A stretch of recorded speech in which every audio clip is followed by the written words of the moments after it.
I came across some notes from our good friend Congressman Fred Grandy and his lovely bride, Mrs. Fred, the other day, where there's what's being termed an economic jihad that's being waged. What was particularly disturbing to me is the fact that I, as a Jewish man, might not be able to fly on Delta Airlines in the future. Now, that sounds kind of bizarre, doesn't it? It's not as crazy as you would think. And Fred and Mrs. Fred have got those details. Ladies, gentlemen, good morning. Good morning. Good morning. Oh, Good morning. In unison, as always. I love it. yeah, always. We practice for a week. It takes us a whole week to get up to speed. Yeah. But speaking of speed, Jeff, creeping Sharia, you were just talking about it, economic, but this is creeping Sharia, picking up speed. You know, last week we talked about the apparent honor killing in Tampa that police treated like a suicide. That new study that found that 81% of mosques in the U.S. actually preach jihad, and also the fact that the Saudis fund at least 80% of mosques and Islamic centers and all of those Saudi academies where Sharia law is taught here in the U.S. Well, now, jet speed Sharia. Hats off to Delta Airlines. It looks like Delta will be the first Sharia-compliant airline in the United States. We understand that Delta is about to enter into an agreement with Saudi Arabian Airlines to fly directly to Jeddah. As far as we know, they'll be the first U.S. airline to do this, but they'll have to abide by Saudi rules. Wow. And that means no Jews allowed. Now, Mr. Fred has more on this. All right, well, Mr. Fred? Well, here's what happened, Jeff. On Monday, I was up on Capitol Hill with some colleagues, and we spent some time briefing members of Congress and other policymakers on this kind of threat. And I was given this correspondence that I sent to you about Delta's engagement with Saudi Arabian Airlines, and was asked to get this out. So you are now part of our team in trying to do this. But let me just quickly go over this. There's an attorney in Washington named Jeffrey Lovitky who first discovered this and has now turned it over to members of Congress and the American Center for Law and Justice to get this out, and that's how we've become involved. But he wrote a letter to the Chief Executive Officer, Richard Anderson of Delta Airlines, in April, saying the following: I've been advised that Saudi Arabian Airlines will be joining the SkyTeam Alliance in 2012. Upon joining the SkyTeam Alliance, Saudi Arabian Airlines will be eligible to enter into code share and other travel arrangements with Delta Airlines, which means you can fly with a Delta flight number from either Dulles or JFK to Saudi. But here's the problem. The Saudi Arabian government, through their official office of tourism, issues the following text: visas will not be issued for the following groups of people: Jewish people. Now, anything unclear about that so far? Yeah, okay, right, got it. Not invited to the party, all right. So this guy is asking the CEO of Delta to say, look, Delta should not do this. They're prohibited from engaging in this kind of religious discrimination by a variety of state and federal laws. And he says, I urge Delta to shun any reciprocal travel arrangements with Saudi Arabian Airlines until the government of Saudi Arabia provides assurances that people who acknowledge being Jewish on their visa applications will be granted visas. Now, Mrs. Fred will now read the response, not from Richard Anderson, but from an underling named Kathy Johnson, who is described as the coordinator of customer care. All right, let's hear this. Right, and after explaining in her letter, after explaining how Delta has to comply with Saudi travel laws, okay, and that it's up to the passenger to secure proper documents, then Kathy Johnson, the Delta rep, says the following: while we fully understand and sympathize with your concerns, Delta has no control over the actions of the government of the United States or any foreign government.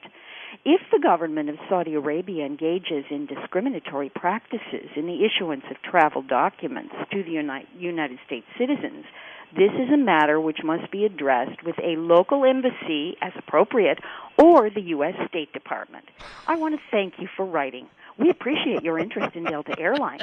Now, that doesn't sound like a blow-off, does it?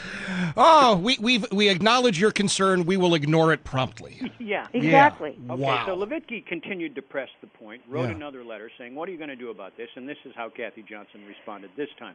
Now we're up to the 1st of June. Yeah. Right, and she says basically the same thing. This is not Delta's problem. And then she closes and says, as we have no further comments to make at this time regarding Saudi Arabian Airlines joining our SkyTeam alliance, we respectfully consider this matter closed, and we will not be responding to this matter again. So now you know why Levitsky took this matter to Congress and the ACLG. But let me just finish. The final letter, which is just about a week ago, he sent not back to Delta, but to Rodney Slater, who is a high-powered lawyer lobbyist at Patton Boggs, big firm down here in Washington, but also the former Secretary of Transportation under Bill Clinton. He sits on the Delta board. So he asked him to intervene, and he said, I'd like you to do two things. Make sure that Saudi will not discriminate on the basis of gender, religion, and other prohibited bases, and also make sure the Saudi government will not discriminate in the issuance of visas against individuals of the Jewish faith. Then he says, look, Delta acted in a purely voluntary manner in agreeing to this alliance and accordingly has made itself responsible for ensuring that passengers on any flight operated by Saudi will not be subject to discrimination. In other words, all of this stuff that Kathy Johnson said, it's not our problem. It is their problem. They agreed to this. So that's where the matter is right now, and we just thought you might like to hear this. Not that I have to juggle my vacation plans. I wasn't planning on summering in Jeddah, but absolutely. I mean, it's outrageous. It's absolutely outrageous. And to think that the blow-off letters are they're as clear as they can possibly be in blowing them off. It is so clear that this creeping Sharia, this economic jihad, whatever you want to call it, it gets you everywhere you turn. You just have to pay attention. And, Jeff, we really have to talk about this. This isn't right. This is just not right. These things are going on all the time, but can you imagine someone who is Jewish wanting to go there? I can't imagine them wanting to go there in the first place.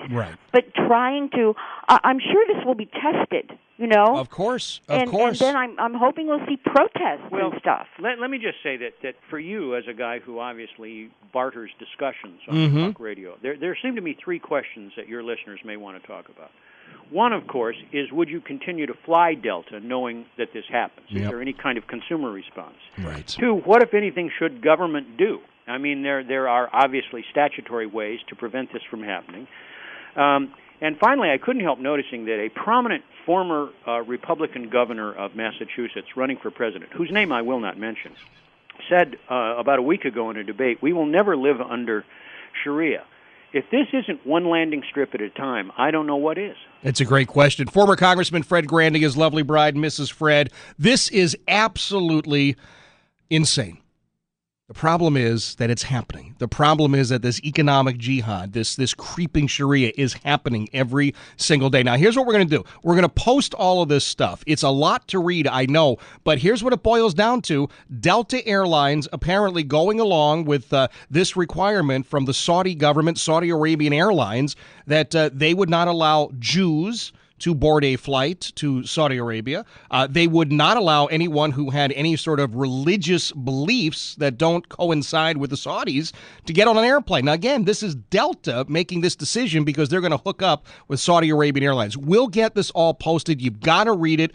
It concerns you whether you are Jewish or not. This is that economic jihad, that creeping Sharia that former Congressman Fred Grandy and his wife are warning us about.